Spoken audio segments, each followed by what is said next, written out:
I don't win it, I honestly don't care who does. Yeah.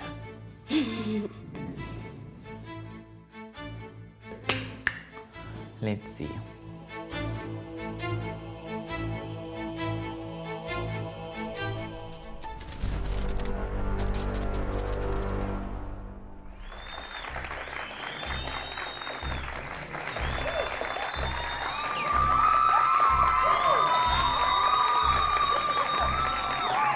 Samanani Mzansi, welcome to One Day Leader, the show that keeps you informed, entertained and invested in our future leaders. Igama Ngingo Pearl Shong, where we are only 1 week away from revealing the winner of this season's One Day Leader. After a grueling 11 weeks, we have 3 contestants remaining. Once again, the NYDA has given us a generous prize money totaling 500,000 Rand. 300,000 Rand. 300,000 Rand of that money will be going to the winner. 150,000 Rand will go to the second place leader and 50,000 Rand to our third runner-up. Thank you so much to the NYDA. Only 2 contestants can battle it out in next week's final. So who will it be? Remember, you at home also have a chance to decide who that contestant is going to be. Our voting lines will be open at the end of the show for you to cast your vote for your favorite leader of this season. Tonight, we tackle the issue of crime levels and the youth, especially violent crimes amongst young people, learners in schools. Now, this is your moment, leaders. You'll have to make it count. Make sure that you're well prepared. I mean, I guess there's no more time to do any other preparations. Anisa, your vision statement, please. Thank you very much. I had a conversation with Mother Africa the other day, and we spoke of our rich history and the bliss of a united Africa, which led to my vision of social justice through education. South Africa, I have received the signal, and I am here and will forever be inspired by the vision and the courage of Umama Winnie Nomzamo Matikizela Mandela. This, I promise. Call me daughter of the soil. Thank you very much, Anisa. Good evening, Busi. Your vision statement, please.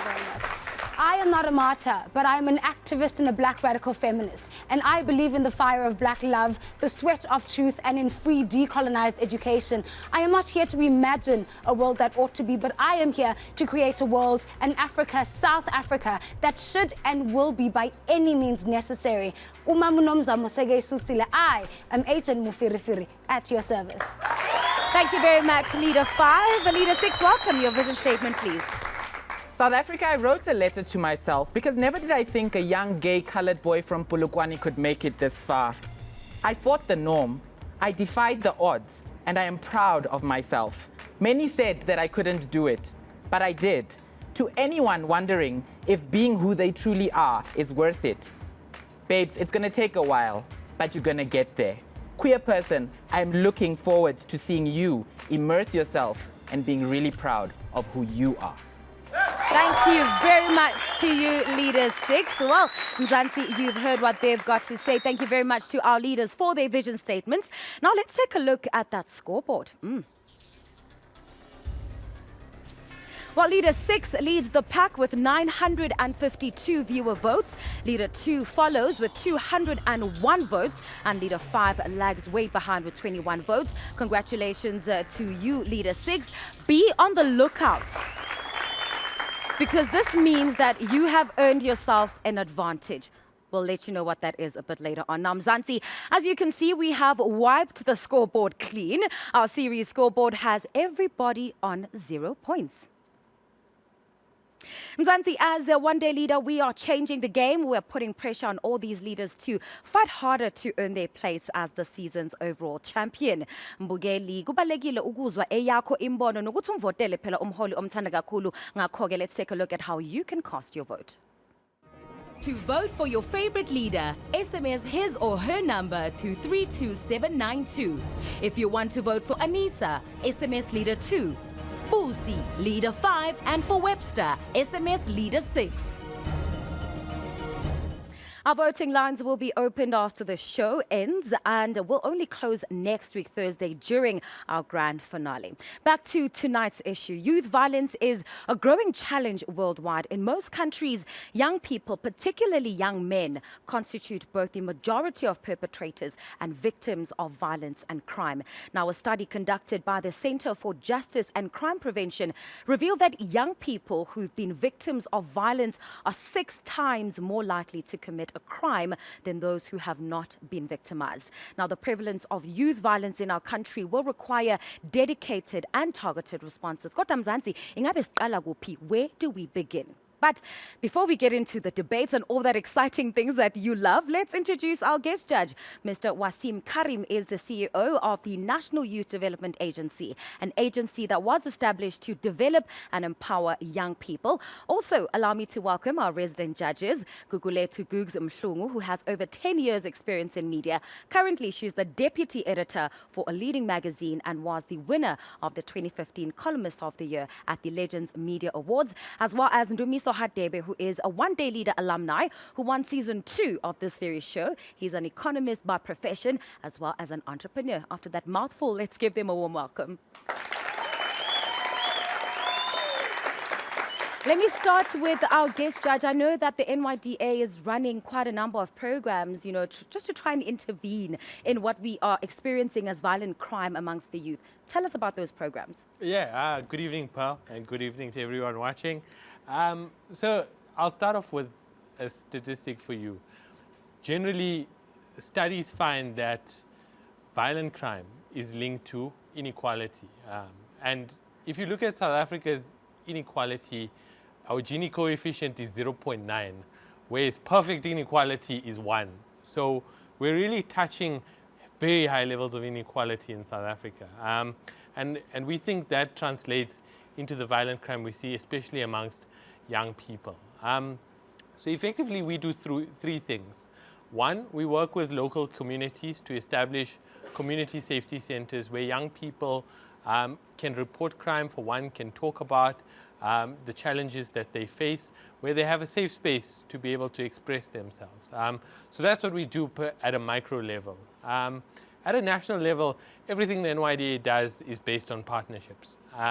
So we work with the Department of Correctional Services to target youth who are in juvenile facilities or in correctional services. We link them with potential study opportunities that allow them to use their time to further their qualifications. We do NYDA targeted interventions around jobs and entrepreneurship so that when they leave prison, they have a potential exit opportunity. Given that youth unemployment is so high for young people who don't have convictions, you can imagine how high it is for those who do. So we enroll them in national youth service programs where they can get a stipend to get them back on their feet and where they can rebuild their social capital towards becoming economically active. And then lastly, we work with the South African Police Service because we have to work on preventative crime measures. And that very much is doing outreaches, doing dialogues with young people, using previous young people who have been convicted in the system to talk to young people about the dangers of crime and violent crime in particular. So really those are the interventions that the NYDA puts across. All right, thank you very much. Gugs Ndumiso, we'll come back to you a little later on. Mzansi Kulegani Hlongwane started his life of crime at the tender age of 13. Let's take a look at what our leaders learned about his story. You will be meeting with a learner from Tsakani, Johannesburg, who has been involved in delinquent behavior to hear their side of the story and find out what could be the causing violence, what could be causing violence in schools. Your task leader is Anissa. This one is yours. Whoop, whoop. Are you ready? We should also get a perspective from a life coach probably who understands the behavior if it's understandable. As a teaching student and being in my final year, I think that I've witnessed my fair share of colleagues be falling victim to this type of behavior, and I really don't know what we're going to do in the future to protect teachers, because there's no policy that protects teachers. Teachers fall victim to sexual harassment, even when we go out for our practicals. Are you comfortable? I'm good. I'm good. I'm scared, but I'm good. Let's go. Let's do this.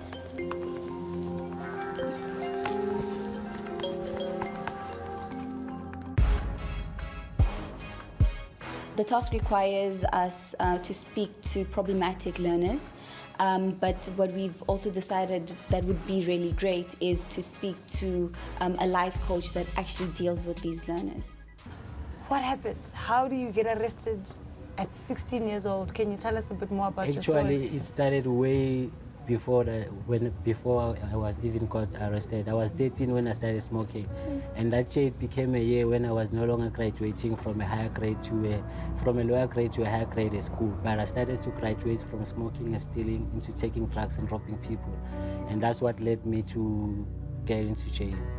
What were you actually arrested for? Yeah, kusho ukuthi mangakuchazisela kahle ne ekwayenzeka njengoba sithola i-car accident bese siku-car chase vele namaphoyisa uyabo.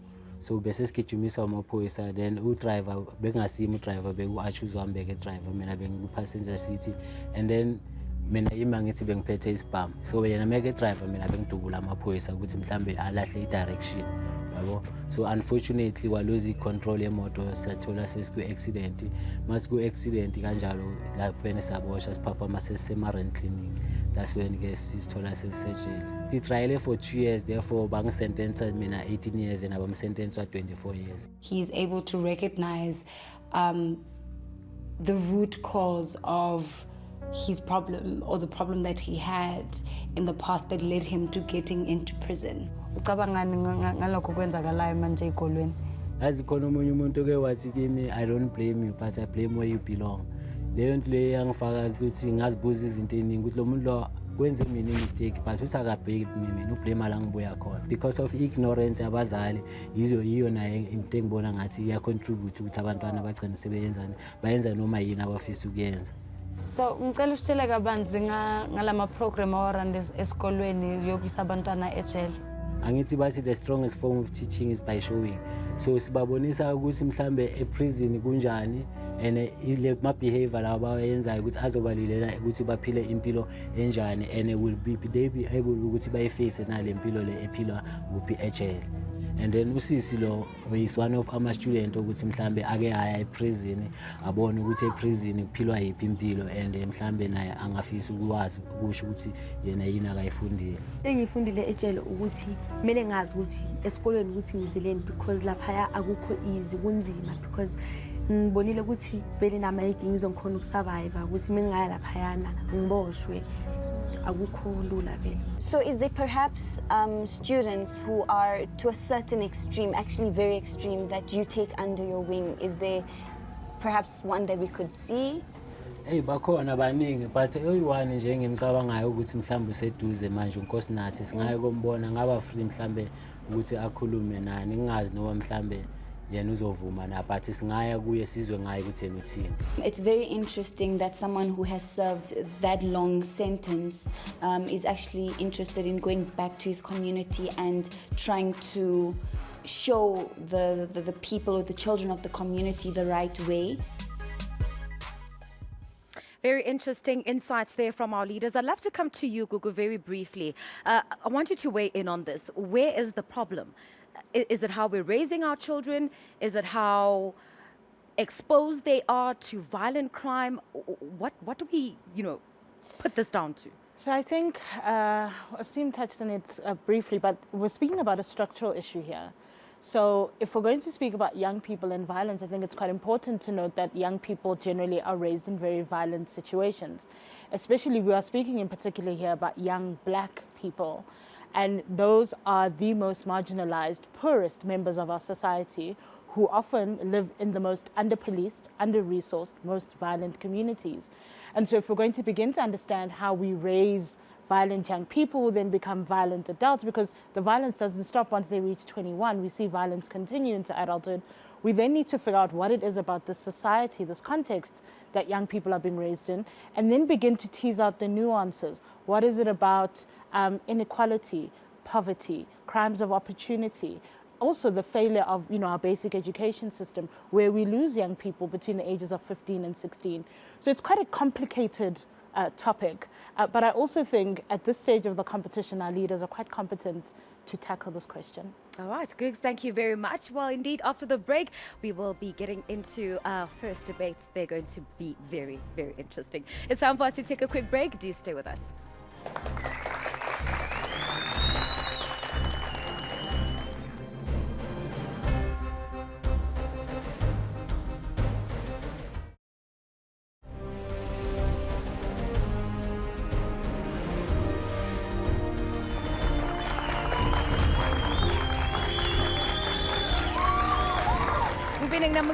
One Day Leader. Tonight's debate topic is, how can we put an end to violent crimes amongst the youth? Khuluma nathi lapha ku Facebook page yethu siyatholakala ku One Day Leader SA. Also check out our Twitter page, which is @OneDayLeader, and of course #OneDayLeader7. Now, before the break, we heard from Ukhulegani Hlongwane, who was sentenced to prison at just the tender age of 19. The problem of youth crime and violence has become a talking point in our country. Recently, the media reported widely on some gruesome murders of 2 young boys, both in Limpopo and here in Gauteng. Let's take a look at what could be some of the root causes of this problem in our communities.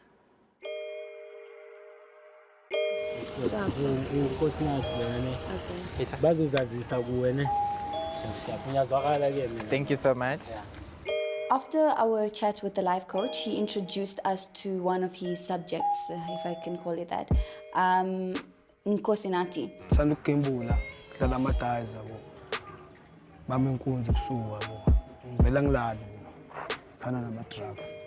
So manje mawuthi uthanda ugamble uthanda nama-drugs isikhathi sesikole usithola nini uyaya nje nasesikolweni? Ngiya esikolweni. Unkosinathi mncane kakhulu futhi and mhlambe izinto akazenzayo izinto ukuthi mhlambe vele zizomenza ukuthi agcine vele seke sejele yabo. Manje mawusesikolweni akusichazele kancane ukuthi kwenzakalani mawusesikolweni uyagwajisa abanye abantwana ngoba sizwile ukuthi khona abantu abagwajisanayo lapha esikolweni.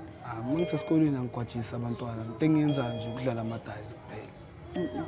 So emaklasini uyaya noma nje uya waskipha amaklasi uvele uyodlala amadayisi? Ngiyawaskipha kwasikhathi mhlawumbe ngama-Friday. I was actually very surprised when he said that he's in school. I was actually very shocked when I first saw him because here's this young person who just doesn't care about life. Ngasitshela nje kancane ngokuthi kwenzakalani lapha esikolweni ngoba sizwile ukuthi khona abantwana abashayanayo lapha esikolweni abashaya bo-teacher izinto ezinjalo baphula amafestera yazi nje kukho ingqukuvane nje yenzakayo pha. Sokuthi amaya bosisha lapha esikolweni yabo tencane bayenza into enkulu abantwana bakhala ngokuthi bayaxoshwa yizo vele thina bashayeka kanjalo into encane bayenza into enkulu noma bakuthola mhlawumbe ubhema ugwayi bakuxosha wabiza umzali bakuxosha mayiza abantwana balo. Manje bathini ekhaya?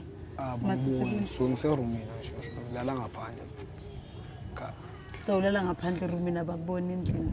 So manje esikolweni ababatsheli mhlambe ekhaya ukuthi unangumfana wenza kanje kunjani nje ekhaya? Ababatshela bangisuspenda last day. Simthonke vele bengila elokishini. Njengoba sengibuyela team 3 vela sengijotsa ngawaye ngama-drugs. Into emphushayo uyazi base maso addicted ku something. Mawungayitholanga leyo nto leyo ikwenza ukuthi wenze noma yini ukuze uyithole that thing yabo. Like how to thipa muwena wetsalang like so ngifuna ukudefenda ngisho njengoba ngishiyo ukuthi ngama enemy ngifuna ukudefend bawunyaka for what njengoba bengishiyo lapha esikoleni ngisho kunamazuzu manje saqeza lamazuzu sathatha ama-cable yonke into nama-plug nama-switch sahamba sa-script yard masifika apha e-script yard bona into abanginezayo ne-50 lapha sasithole 200 bona bathatha vele imali eningi loyo one wakhona ngamthola vele esikolweni loyo one bekaloku vele agwaza loyo one maceda loyo one sabangifuna from last day. Nkosinati is a special case. One, I think as a teacher I feel really attached to him because of I can see his potential and what he wants to become. And even in the interview, I asked him, I was like, Nkosinati, what do you want to become? And he gave us 2 options. Kunzima ukuthi ubone abantwana abancane balokho bakhula ngendlela ukuthi mhlambe ayilawuleki. And manje mina into engizama ukuyenza kubafundisa mhlambe ukuthi bakwazi ama-basics ukuthi mhlawumbe siqaleni ngokurespectana siqaleni ngokuthandana. For me, I found it very unacceptable that, you know, there is no kind of intervention from parents, from educators themselves, or from the community. I just didn't understand how a young boy at the age of 15 could have been addicted to drugs, taken to rehab, stabbed someone, carrying a knife, a delinquent at school. This is essentially a cry out for help. Very interesting insights there, Dumisa. I want to come to you quickly. I mean, we've spoken about the issue of parenting, what's happening in schools, exposure, and all that kind of stuff. But peer pressure also can shape a young person's behavior. How do we help our young people to not fall prey to the wrong crowd? I think there are a number of things, given that this topic is quite a complex and it's quite a big animal. But I think the biggest question in my mind is how do we create pathways for young people to be able to create a sustainable future for themselves? Once you ask ourselves that question, we then ask what are some of the things that are impediments for them to have opportunities in the society and in the country that we live in today? From a background, is it a question of having the kind of support that you need at home? Because if you were to compare a background of an underprivileged young person versus one that comes from a well-off background, something that is referred to as the NEET rate, young people who are not in employment, education or any form of training, they are most likely to fall victim to a life of crime. So how do we create pathways for young people who fall under that category so as to minimize these cases of violences amongst young people?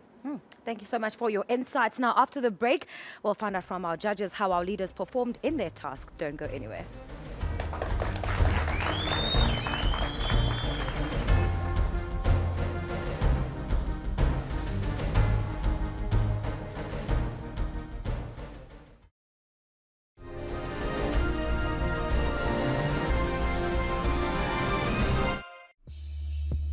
The National Youth Development Agency, it's an agency of all young people in South Africa. Over the last few years, the organization has existed in affluent areas, in towns and so on. So what we've been doing now is to take it to rural areas, to townships, so that young people across the country are able to benefit out of it. We continue to impact the lives of young people for the better.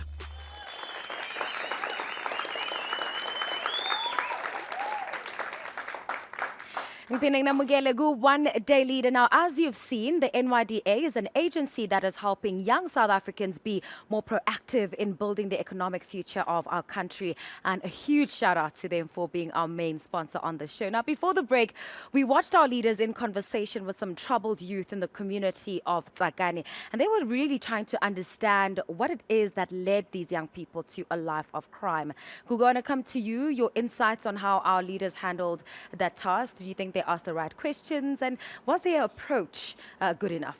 I think they did have some very good ideas approaching this topic. I think wanting to look at some of the root causes of violence, especially among young people. But I think what was also quite important that came through was trying to understand the socioeconomic factors that young people, and who are essentially young people at risk, are having to, try and make a way. So I do think they've got the right idea going into this debate, and that came through definitely in their task. And very quickly, what are you hoping to see in their debates? Rigorous debates. I think our standards are very, very high. I think at this point they've also proven themselves to be able to discuss many things, especially in the very short space of time. I'm hoping also to see that they've really thought about the broader question, because obviously there's the question that we've asked, but we're asking other things. And I think all three of us have kind of alluded to those bigger issues, and I'm really hoping we touch on those. And also then the kinds of solutions they come up with for these very complicated problems. That, for me, I think is going to be the most interesting part of this debate. All right. Thank you very much. About shoo on the show. I'm always excited about the debates, especially at this stage of the competition. Thank you to our judges and what they've had to say. First, let's take a look at our rules of engagement. These are the rules for the one-day leader debate. You have 30 seconds to state your opening statement, 60 seconds to challenge your opponent, and 30 seconds to conclude your argument. Well, we reach out to you, the viewer, on social media to decide which contestants will debate one another tonight. And both Twitter and Facebook decided that Anissa and Busi should debate. Well, Leader 6, you had the highest viewer vote, so tonight we want to give you an opportunity to choose which of the two contestants you're going to debate. Do I choose now? Yes. I'll go for Anissa. All right, not a problem. Webster, your 30 seconds start now. Panel, it's important to understand that as a social ill, we need to dismantle the family as a superstructure. Why? Because we think that the family exacerbates the violence. We think that there's a great inconsistency in moral conditioning. What I propose as Leader 6 today is a universal basic parenting system, one that is regulated by government, instilled values and morals that government tells you a citizen should be, one that is a blueprint of the Constitution, because those are the equalities and those are the rules and regulations. Time is up. Thank you very much. You leaders can engage. Thank you very much, Webster. I do not disagree with what you're saying. It's fine, but you are introducing a universal parenting system. Already we have parents who are not taking care of their own children. So how exactly are you now passing on this responsibility to other parents who have disciplined their kids? Anissa, there's something called social contract where government regulates when individuals cannot take care of their kids, meaning that government has the obligation to take care of that kid. This is a mechanistic argument. She needs to be very real to this debate. Webster, you give birth to a child, not the government. Webster? It does not matter. The government still is a citizen of a country. The government has the obligation to take care of you, give you basic... Okay, why are you dislodging families? Dislodging families because there's a great inconsistency. So you want my family to be dislodged teach kids how to be bigots. They teach kids how to be racist, ladies and gentlemen.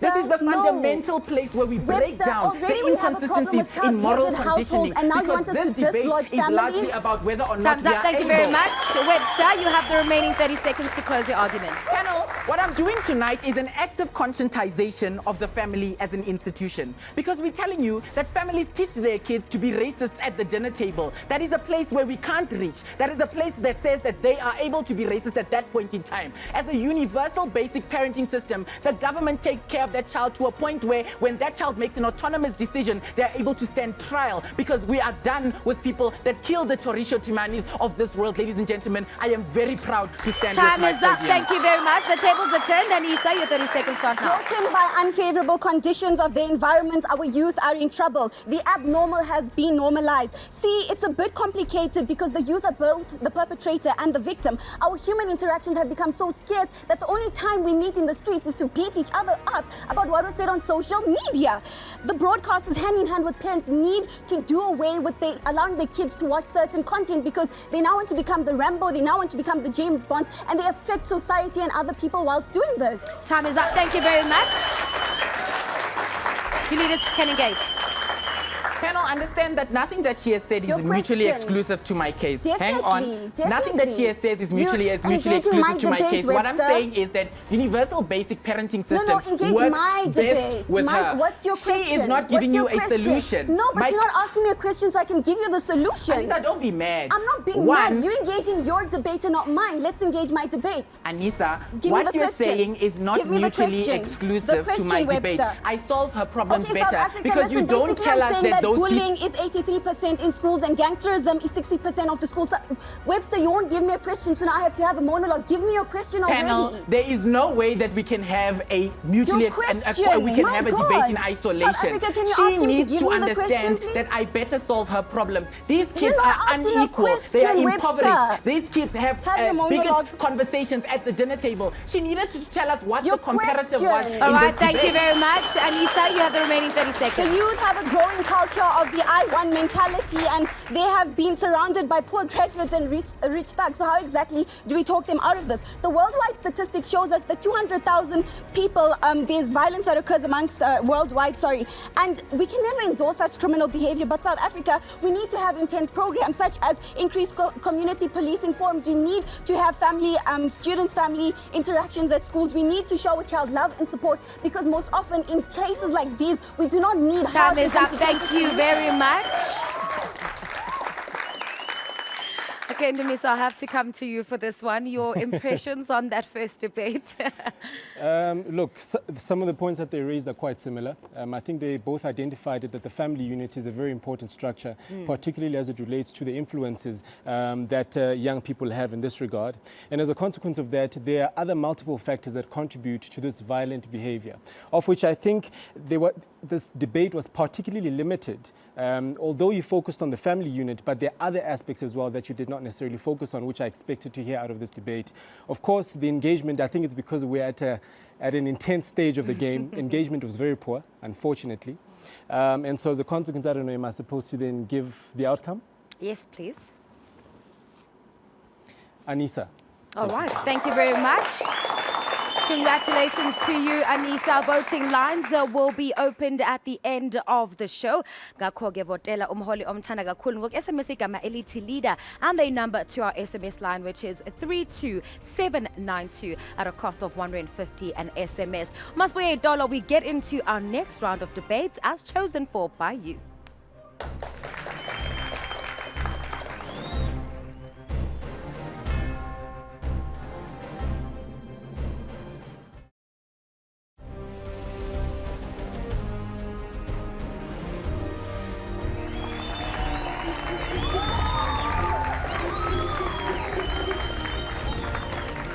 Welcome back to One Day Leader. We're still discussing the prevalence of crime amongst the youth in our country. Tonight, our debate topic is how can we put an end to violent crimes amongst the youth?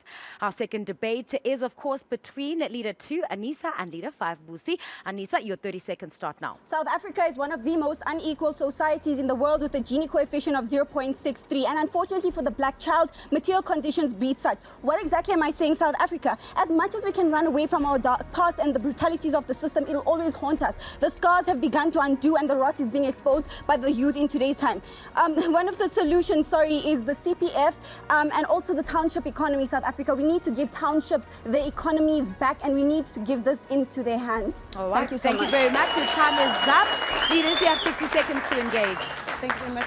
Anissa, you're talking about township economies. How exactly do township economies absorb these juveniles, these delinquents, or these young people that are Well, it's exactly what the NYDA CEO was speaking about, where you bring them into the system and then you give them stipends. So this is exactly what the township economy speaks of. And what the township economy also speaks of is of the township owning these properties, these shops and everything. That doesn't sound like a problem, but now what about resources? What about infrastructure? There's a crisis with infrastructure. How are you going to be able to facilitate these programs? How are you going to be able to get young people to be able to engage? This, Busi, you're not speaking on the inequalities. You're now focusing on a township economy. Of course, the inequalities are there. We can't argue that the inequalities, those inequalities are there. But you're not telling me how by opening up the township economies. You get funding. You get where's the funding going to come from when there is corruption? But the NYDA has only limited also with the kind of resources and money that they have. But our problem today is solving the problem of youth, and this is where the NYDA comes in, Busi. Thank you very much. Anissa, you have the remaining 30 seconds. The past regime damaged the very structure of the family life without the ability to own land and live close to their families with low-paying jobs. The black men were subjected to migration labor system, which geographically displaced them from their families, which is what we're seeing right now. South Africa, besides what I was speaking about, we need restorative justice. We need the economy back to the township. And if you don't believe what I'm saying, look at a child from Sandton and Alex. Look at a child from Gugulethu and Cape Town. Look at a child from Khayelitsha and look at them from Benoni. And you tell me these inequalities. Thank you very much. The tables are turned. Busi, it's your turn. Thank you very much. South Africa, what is not going to work in this debate is rhetoric, right? But what we do need is better cooperation between general practitioners, care providers, municipalities, and parents. Essentially, we need to be more aggressive and intensive consultation, which is in accordance with the Children's Act, which requires the terms of Ubuntu and Batupile principles with civil society, children, families, and community. The Section 28 of the Constitution requires that the best interest of the child. Thank you very much. 40 seconds to engage. I know what you're saying, but the problem comes with this whole consultation. We tried it with mobile clinics and stuff, but how exactly do these youth access these spaces, whereas they do not have means to transportation, they don't have meals to a basic meal on their table? So how exactly are we addressing this by what you speak about? According to the medical research, I'm answering your question. According to the Medical Research Council Safety and Peace Prevention Research Unit, right? A lot of the factors that are driving this is poverty, unemployment, patriarchal notions of masculinity, vulnerability of families, and exposure to violence in childhood, You're not right? answering my So question, in you're just giving me answering your statistics. question, Anissa, what we need to be able to do is we need to ask the Department of Social Justice, where are the 6 additional centers that they were supposed to build that in each province that We were to be have able to something called the capacitate child NEET, which means they're rehabilitation. not employed, the education, It is the not no enough, education ladies and training. gentlemen. The Department of Can you Social please listen to me? Development was supposed to have built 3 an million additional of 6 these centers. youth were identified as being part of this Anissa. category. Yes, and this is 2014 3 million of that statistics. youth. Time is up. Thank you very much, Undocumented. leaders. And we have the remaining 30 seconds. What we need to be able to address is through the Department of Social Development, through offices like the NYDA and other civil society organizations and NGOs, we need to address access to weapons, alcohol and drug abuse amongst the youth. We also need to be able to address youth gangs within communities. Apart from that as well, we need to also address domestic violence that happens not only in the household but in community as well. South Africa, it takes a village to raise a child, but you can be sure that a child will burn down the village. Thank you very much, leaders. That is where we'll close our debate. Well, not Boosie.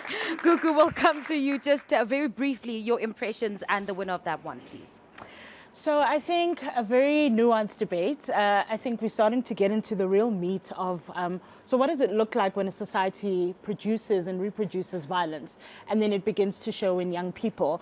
I was very glad that we started looking at things like historical context, inequality, issues of justice, the different parts of society that would then be important to deal with this, departments of social development, municipalities, public health, etc., etc. So I feel like this is, we're now getting into the real detail, the meat of this debate.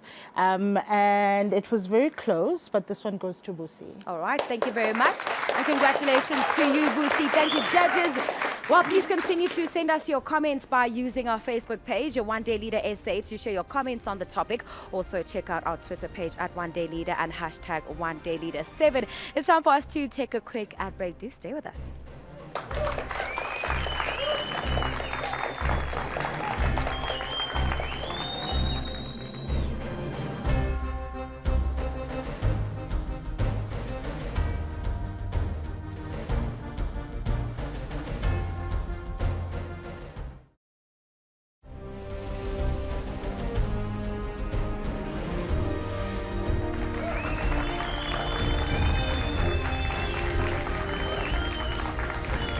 Welcome back to One Day Leader South Africa. We have come to a point of elimination, but before we even get there, we have invited some young people here today, and they are from Liberty College in Bramley, Johannesburg, and we just really want to get some of their opinions or insights about our topic tonight. So we've got one young man there who's got the mic. Please go ahead and share your opinion. Good evening, everyone.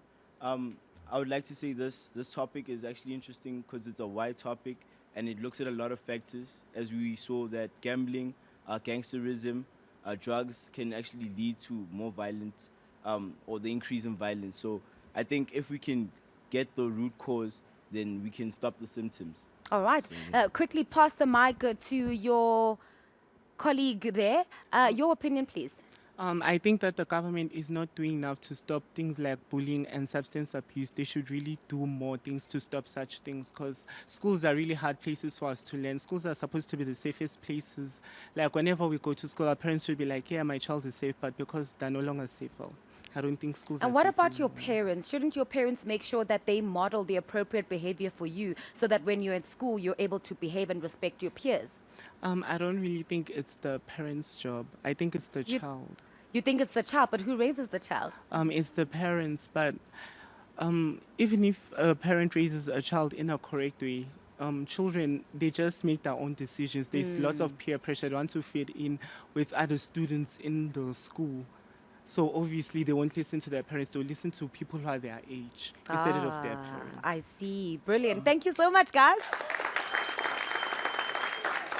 Let's now come back to you, the NYDA CEO. We'd like to get just your parting words, your advice to young people who are put in situations where they're either the victims of crime or experiencing crime or exposed to crime in one way or another. Yeah, so, Karl Marx said work gives people dignity, yeah? And by not having so many people not working, we've taken a lot of people's dignity away from them, yeah? So there's two things that need to happen in South Africa, yeah? and really they need to happen soon. One, our economy needs to grow. So every young person out there needs to think, how can I contribute to South Africa being productive? Yeah.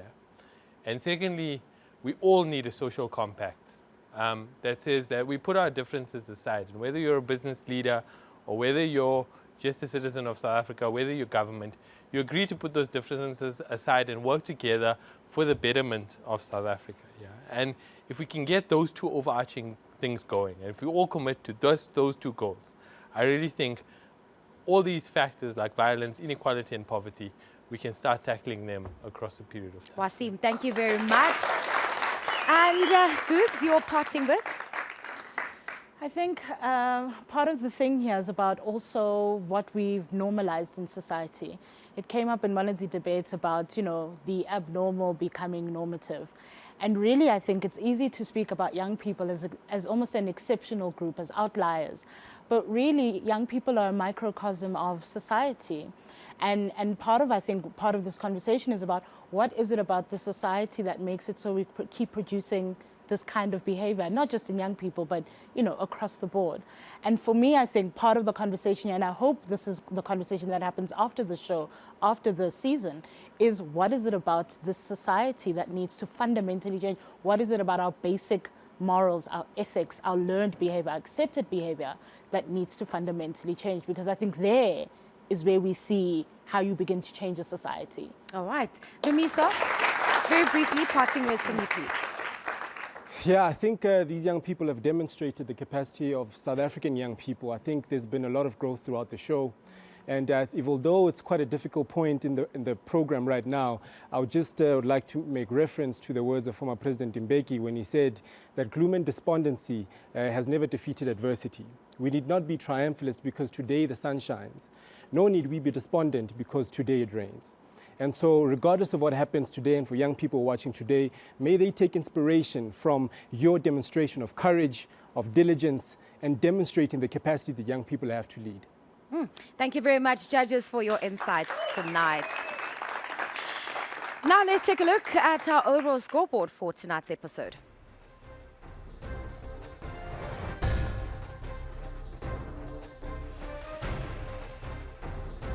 All right, congratulations to you, Leader 2, Anisa, and to you, Leader 5. You guys are going through to next week's finale. A big congratulations. And of course, we've seen the result, which means that Leader 6, we are saying goodbye to you tonight. Unfortunately, you did not make it to next week. We are very excited to take a look back at your journey. You've been an incredible contestant. I imagine a world in which we see a paradigm shift from traditional education to a 21st century approach. A world where we are not excluded by not being able to compete with artificial intelligence. I don't think that for me, One Day Leader could have ever become what I expected it to be, because I've always seen things from the outside, and there's always more to something. And I did anticipate living with 6 other people to be quite different. I think that One Day Leader allowed us to be self-servicing leaders, you know, people that make decisions, people that sit up late at night and fight for what I don't know, but these are the realities of leadership. And yeah, my favorite debate was against Busisiwe about marijuana, because I think that was my most strategic debate, and from the get-go I went in for the kill. Hi South Africa, as a firm advocate of the 4th Industrial Revolution, please know that this is not the end. The 4th Industrial Revolution is here. I, as an advocate of the black child to flourish within the 4th Industrial Revolution, will not sleep until things like debating becomes a subject matter in schools, coding and robotics. I am very, very proud of my journey. I am proud of each and every one of you for sticking by and carrying me through this journey. I wouldn't have been able to do this without you. I love you so much. We are going forward. South Africa, the robots are coming, and they're coming fast.